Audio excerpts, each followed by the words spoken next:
Hey, everybody, this is Jim with Harvest Harmonics, and I want to welcome you here to our show. This is the Innovations in Agriculture show.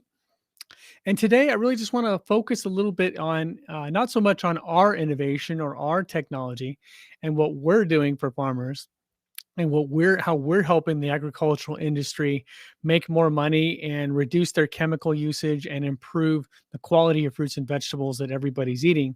I don't want to talk about all that today. I want to talk about innovation itself. What is innovation and what makes something innovative? Okay, so innovation, by definition, simply means something that creates forward progress. It's something that creates forward movement. It's something that is typically unique or novel or something that's a little out of the ordinary, but it's something that really pushes things forward into a different realm of either production or maybe a different way of doing things, etc. So when we think about innovation, it's very interesting when I'm talking to farmers on a regular basis. I'm hearing stuff like, "Well, oh, you're an innovative company. So what are you doing differently with fertilizer that I'm not already doing?" It's like you're not quite thinking, you're not quite grasping the thought, the concept here of innovation. We're not talking about fertilizer. Oh, well, if it's not fertilizer, maybe it's a soil amendment. Okay, maybe it's something else you're adding to the soil. No, it's not a chemical. It's not a soil amendment. Okay, so maybe you're talking about something that's going to kill the insects or keep the insects off my fields. Okay, well, it does help with that, but it doesn't directly harm the insects. It's not an insecticide. Oh, well, what about fungus? Maybe you're doing something with the fungus, or maybe you're doing something with this or with that. Now, again, they're thinking within a context, and I'm not making fun of anybody. I'm not trying to invalidate anybody or say anybody is wrong. I'm just saying that mindset is really you're thinking within a box, right? You're thinking within a certain mindset, okay? And that mindset is traditional agriculture. That's the way things have been done for the last 10, 20 years. And that's totally understandable. And I understand that. But when we're talking about innovation, we're talking about something that is not in that box, in that little square container, right? Of the acceptable good agricultural practices. Now, interestingly enough, some innovations would come up that are outside of the box that makes the box sound like, oh, the box is the worst thing ever, and we shouldn't be doing things in that way. We shouldn't be adding fertilizers to the soil. We shouldn't be adding pesticides or herbicides or other stuff. And it's one thing to have that viewpoint. Of course, chemicals are not necessarily loved by anybody but the chemical fertilizer salesman. But at the end of the day, I mean, it's the way things have been done. So that is an effective solution. So it's not like, working with fertilizer or working with pesticides or herbicides or fungicides, is a bad thing or is something that's not effective because they do solve problems. But innovation is something a little different. Innovation is really stepping back from a problem and taking a look at the problem maybe from a different viewpoint, or taking a look at the problem in a different way and asking yourself, well, okay, so you have this problem and here's the way it's normally solved, right? Here's the solution for that problem. Let's just keep it simple. Let's say you have insect problems, right? Insects are destroying your crops. Now, one solution for that is spray pesticides on the plants so that it kills the insects, right?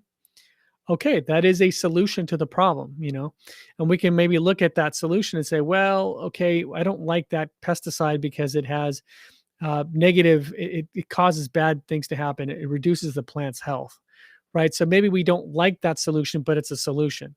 And so then the next evolution of that insecticide may be a different chemical that still kills the insects or drives them away, but maybe it doesn't have as negative effect on the plant. Doesn't kill the plants as well. And so you say, okay, great, that's an evolution. That's a better product than the one before. We can look back at DDT and Agent Orange and all these things. And, even the stuff we have now, we may not like glyphosate, but it's probably better than the stuff they had back in the 60s, right? But even now we're looking at glyphosate and how can we kill the weeds? So, or how do we handle the weed problem without glyphosate? So now we're looking at other solutions that may be not as damaging as glyphosate. But real innovation and true innovation, and this is not just agriculture, by the way, true innovation is looking at a problem from a completely different viewpoint and not looking at it in terms of an existing solution. A real innovation is something that looks at a problem and says, what what are we really doing here? What is the real problem and what is the cause of this problem? And if you can figure out what the cause of this problem is, the root cause, the underlying cause, let's say, what if we can figure out a way to solve that underlying problem, the one we're not thinking with or seeing, right? And let's just keep it on plants, for example. Let's just say that your goal is to reduce insect pressure on your crops. You want to reduce the damage that the insects are doing to your crops so that the crops that you're growing can be sold, right?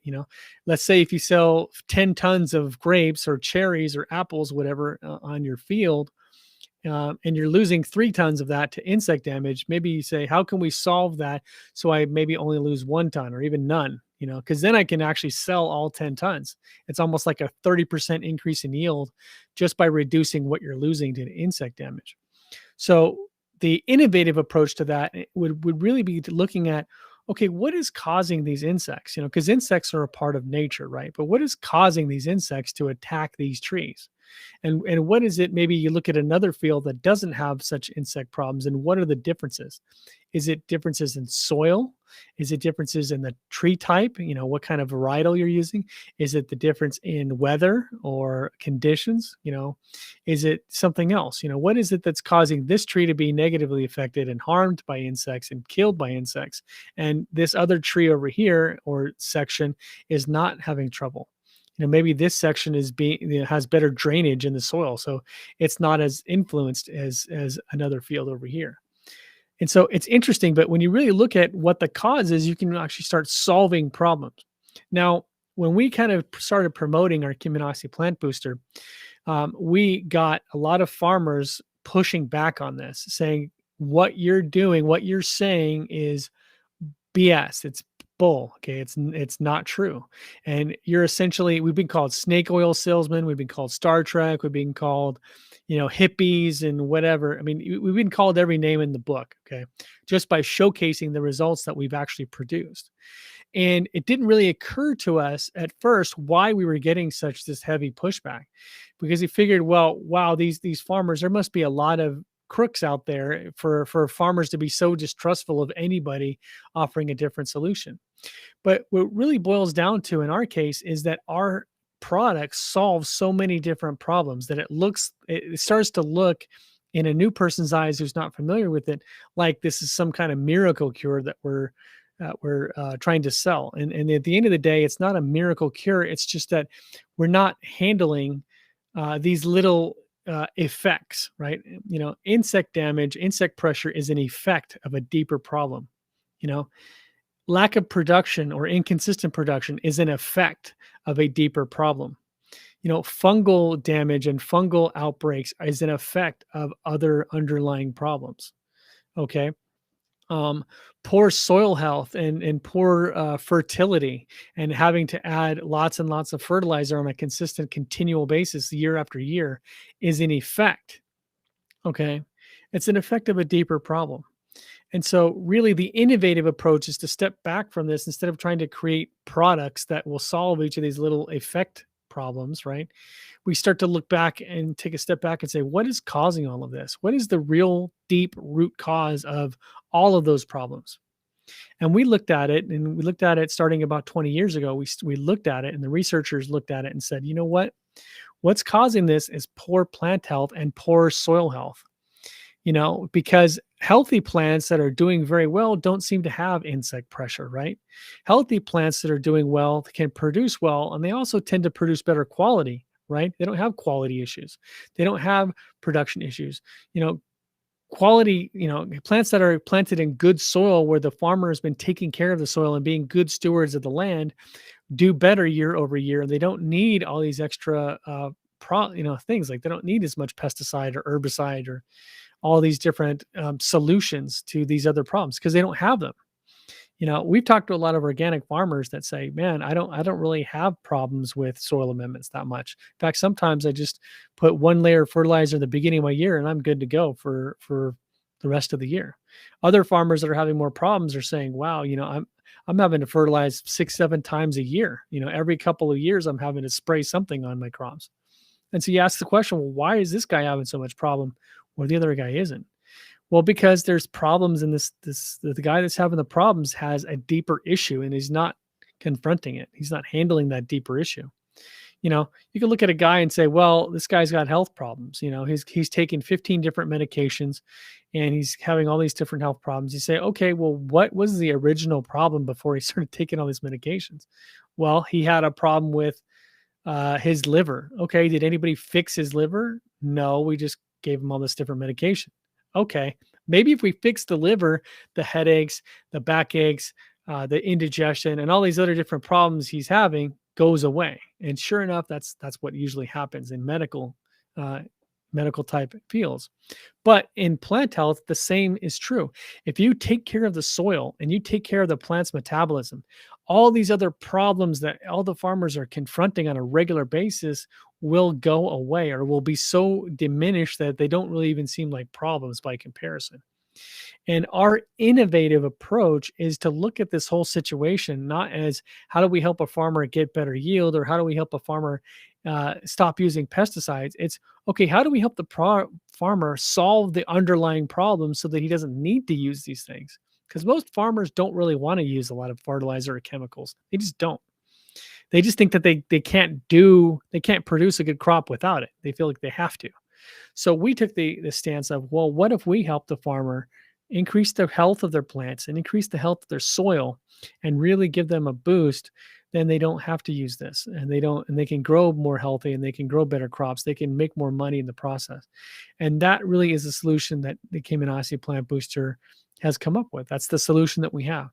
That's our innovative approach to make sure that farmers are being taken care of, that we're partnering with farmers. We're not making farmers our enemies to try to solve the problem of maybe poor nutritional quality in a lot of the fruits we eat. We're saying, well, how can we work together with farmers to solve this problem? And we've turns out that the Kiminasi Plant Booster is able to solve that because we're not using chemicals. We're not using fertilizer.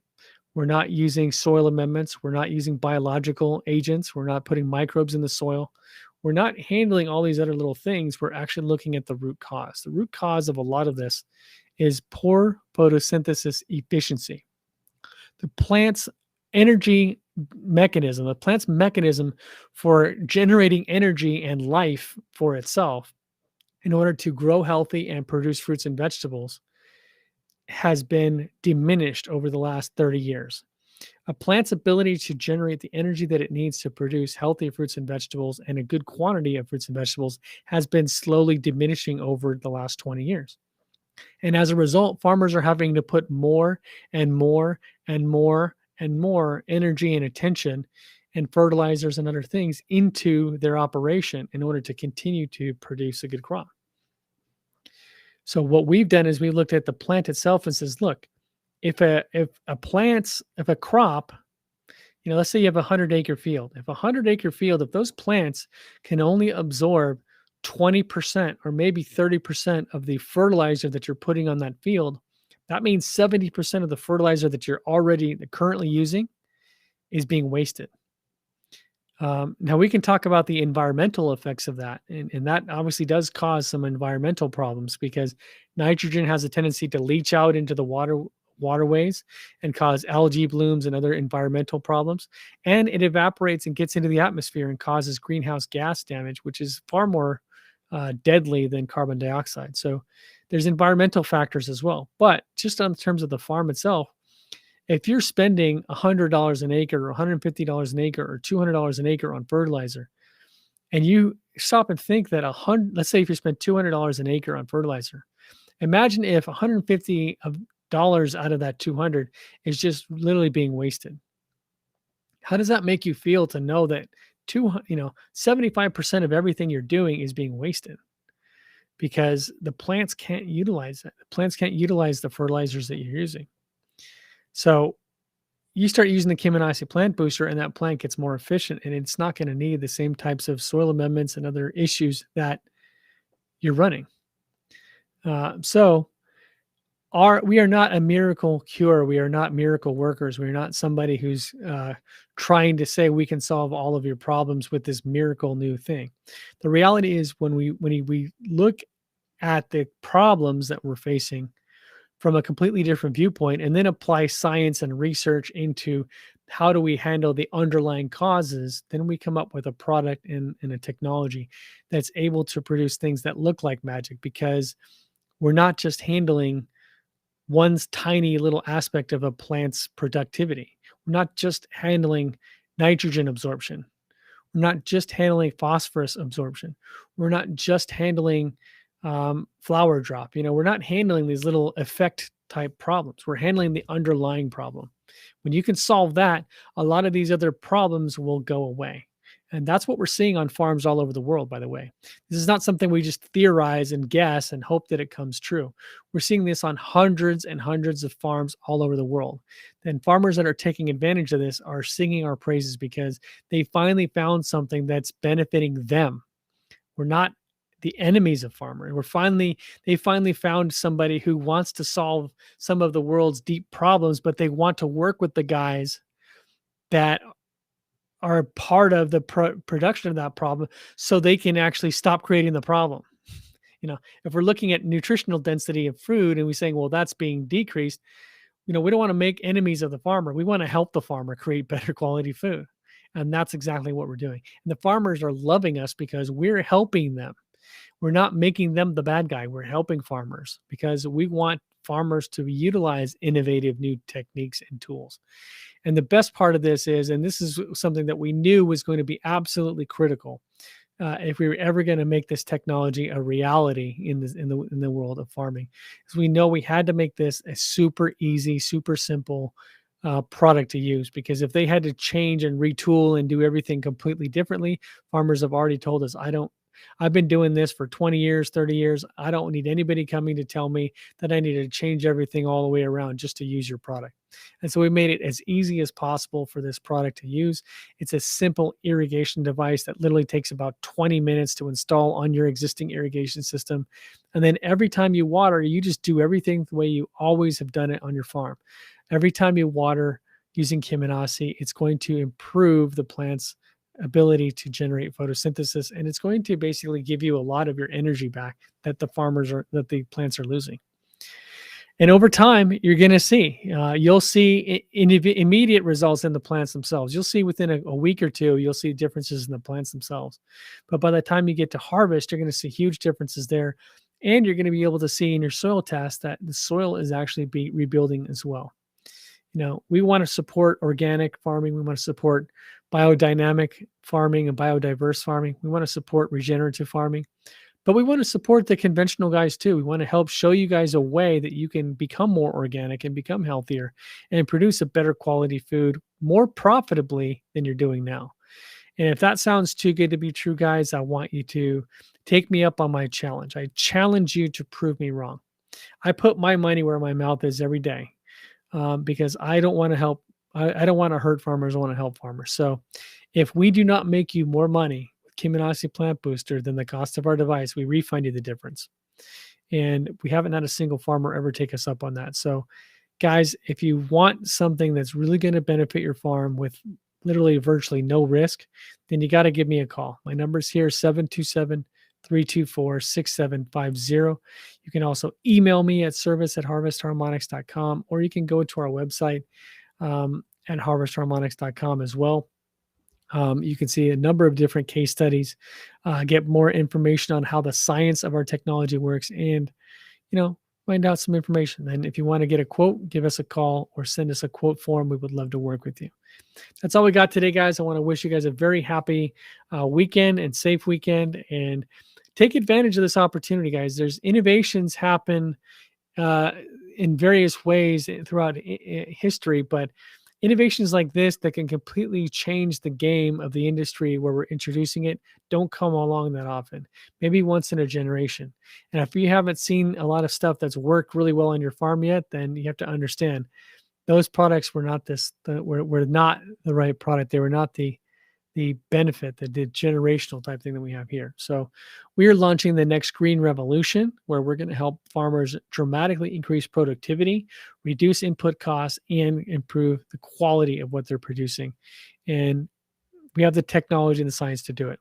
All we need is to work with you to make it a reality in the world. So let's work together and help make this world a better place, help people eat healthier, and help you guys make some more money in the process. I think that'd be a very, very sane thing and a very good thing to wish. So have a great weekend, guys, and we'll see you again next week.